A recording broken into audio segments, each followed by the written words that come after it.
Yeah, David YouTube, welcome back to my channel. Welcome back. I am going to be recapping my most recent session, which was complex adult health or complex critical care or critical care. I call it complex just to keep it brief. That was my first specialty class. Basically, it's just like, it's critical care. So it's your ICU patients, sometimes your step down unit patients, your neuro patients, patients who need extra care than your typical regular medical surgical floor. First note I have for this class and all the specialties that follow is that your med calc exam, this is the first time now where you have to get at least a 19 out of 20 in order to pass. So if you get anything below, you got to retake your test. As I've mentioned in like all of my videos before, do your practice med calc. Your practice will be exactly what your test will be. Don't even play yourself. Just go take your practice test real quick, get the concepts down that you're going to need to know for the med calc, and then you'll be more prepared for your med calc. You had to get a 19 out of 20 on your med calc, which I did because I don't play these games. I'm not retaking no med calc. Then for the actual lecture, the modules we discussed and complex are rapid response / code teams. So what would you do if your patient was coding? Each code is specific to your hospital. So like, for example, Emory has code med. How would you behave in the setting of a code? What the nurse's role is, what the doctor's role is. If that is your actual patient, are you recording all the information? Pretty much is how we started off. Then we dove headfirst on a slide into Cooper's bed, into telemetry is really a beast. If you are already working in telemetry or you're in close contact with the tele team, you probably will be really good with this. It was a lot for me as somebody who A, don't really care about the heart, and B, just I don't know strips as well. It was a little bit tough. We did management of dysrhythmias, and so we were looking at EKG strips, and you got to be able to know, okay, looking at this strip, this is VTAC, this is VFib, this is atrial fibrillation, this is atrial flutter. You got to be able to know these like the back of your head. Or if you see a strip that looks a little funny, you might be able to say, okay, he has a pacemaker, or his pacemaker is not working, or maybe his pacemaker needs a battery. So that's really how the first couple of, I think the first 2 lectures went. You had to know when you would give medications or when you wouldn't, or when to defibrillate or when not to. If a person is in VTAC, you do not defibrillate. Definitely do not. I mean, they already have that, but don't kill them more. After dysrhythmias, we went ahead to cardiovascular alterations, coronary artery disease, pacemakers, left-sided versus right-sided heart failure, and the different manifestations and how to treat them. You might recall that we also talked about this in Adult Health 1, but the thing about complex critical care is that everything is super in-depth. So we kind of scratched the surface in Adult Health, and now in this class we are diving in a lot deeper. It's more specific for sure. So you got to know a lot more information than you would have in Adult Health. Next we talked about inflammatory heart diseases, hypertensive crisis, what you would do in a hypertensive crisis. You might start off with some labetalol, hydralazine, or nitroprusside, and what to do if they don't work. Then we went to respiratory ventilator assistance and respiratory failure. So people who are vented, which is a common in the ICU, people who are in respiratory crisis, trach management, vent management. You want to definitely prevent any kind of ventilator associated pneumonias. ABGs, back to looking at ABGs again, y'all. You got to be able to identify respiratory acidosis, metabolic alkalosis, acidosis, sedation and paralysis, the train of 4, hemodynamic monitoring. So that includes PAWP or PAOP, CVP, central venous pressure, a lot of different mechanisms that you can actually monitor how the blood is flowing and how your heart is working. We also looked into shock, sepsis, the difference between the two, MODS, which is multiple organ dysfunction syndrome. Of course, we talked about DIC, which is, a bleeding and clotting disorder at the same time. And patients who have DIC usually end up dying. Sometimes there's a milder case where they don't die, but it's important that you're able to recognize the signs and symptoms of that so that you can quickly intervene and save the patient's life. Trauma and mass casualty. And the biggest thing you want to know about mass casualties is you want to do the greatest good for the greatest number of people. That is the key phrase. Greatest good for the greatest number of people, always in a mass casualty situation. And of course, you're going to organize people based on, are they dead? You give them a black tag. Are they good to go? They don't really need too much intervention. You give them a green tag. Yellow means that they can wait a little bit, and red means they need immediate help, right? So you can sort your patients out in those situations so that they're able to get the care they need. We also talked about burns and how to resuscitate with fluid with burns. Both arms to take up 9%, your chest, your front chest 18%, your back 18%, in each leg also 18%. So your perennial area is 1%, and basically I'm going to insert a picture so that you know what I'm talking about. But you basically are able to calculate what percentage of the body is burnt and then use a formula to figure out how much fluid you need to resuscitate the patient. That's a whole lot to understand as well. At the same time you're pumping fluid into them, they're perfusing it out their skin because they don't have that barrier to keep it in. And then at the same time, once their body actually gets accustomed to the fact that they got burnt after 2 or 3 days, then they might go into circulatory or fluid overload because you done pumped all these fluids into them, and now you got to give them Lasix to try to get the fluid out. It's a lot, y'all. It's involved. It's really involved. I swear it's involved. Then we also talked about nervous system alterations, stroke patients, dementia, Alzheimer's patients. We did talk about endocrine and GI a little bit, end of life care. Yeah, that's pretty much what it was. I think that majority of the class was focused on the heart, I think. And I guess that's because when you're in the ICU, that's like a major vital organ that people end up in the ICU because that part is not working appropriately. So I understand why we had to spend so much time on it, but that doesn't mean I liked it, to be honest. All of the exams are not cumulative supposedly, but it seems like it was kind of a little bit cumulative. Like things would keep popping up and it was like really frustrating. Especially the final, like the final had a lot of things on it from the first exam, and I was like, ooh, this is a little bit ghetto.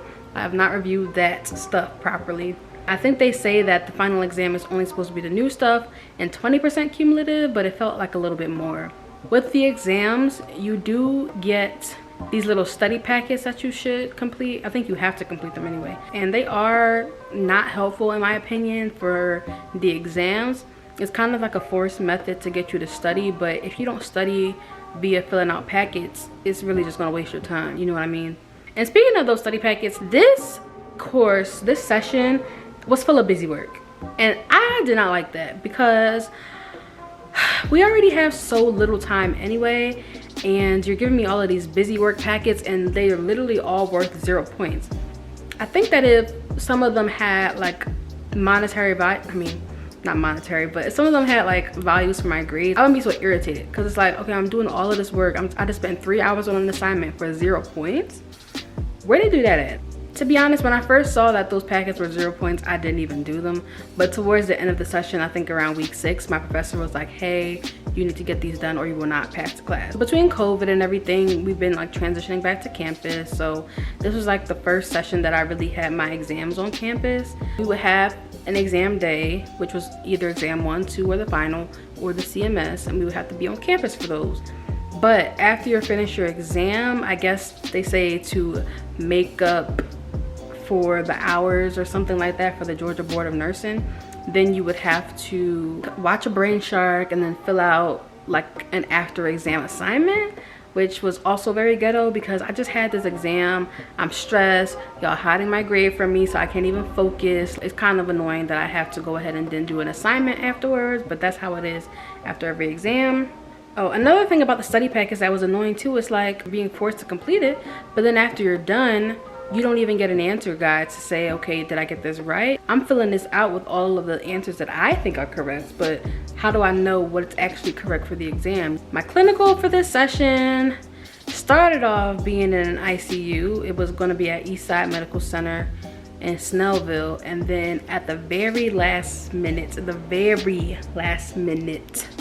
we were yanked from our clinical because the ICU started getting ramped up with Delta variant COVID patients, and so they didn't have room for us.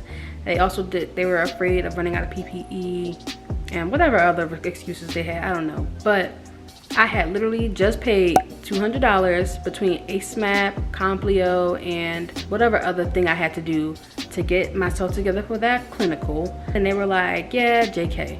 So that was super, child, I was annoyed. I'm still high-key salty about it. Yeah, we're gonna move on. So I ended up having my clinical on campus. With the specialties, your clinicals would either be 4 weeks or 6 weeks. So mine was 4 weeks, and it was 7 a.m. to 5 p.m.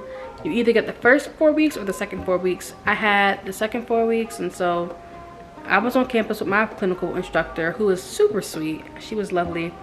One thing about Chamberlain, Atlanta, they have amazing clinical professors. Every clinical I've had so far, knock on wood, they have all been great. They've been the kind of people to remember that they were once nursing students. You know how you get some professors who forget somehow that they were in your shoes and they just do the most? Yeah, no, my clinical instructors have always been really, really great. I was on campus for 3 weeks, 3 of the 4 weeks. For one of the 4 weeks, I was actually in a kind of hybrid clinical day. So basically, I went to a flight simulation training day near the airport. I was able to get that opportunity because I did really well on my first exam for complex. One of the 2 professors who taught it said, hey, I have this flight simulation thing going on that we're trying to test out with the students. We identified you as somebody who would think that it would be very beneficial to, and you did very well in your first exam. Would you like to go? And I was like, heck yeah, I want to go. Like, child, yes. I wish I was able to get more footage, but when I was there, I was like trying to be in the moment and experience everything. All of the people who were there are RN nurses. I think maybe 2 people are paramedics, but everybody else were nurses. Even the person who owns the company, she's a nurse, and she has her advanced practice nursing degree and clinical nurse specialist. So CNS, she has a CNS degree. Being there, we were able to look at literally every specialty, but via flight nursing. And it's so interesting because, especially if you're from the South, there are people with like super rural backgrounds who don't have access to the same kind of medical system that we would have here in Atlanta.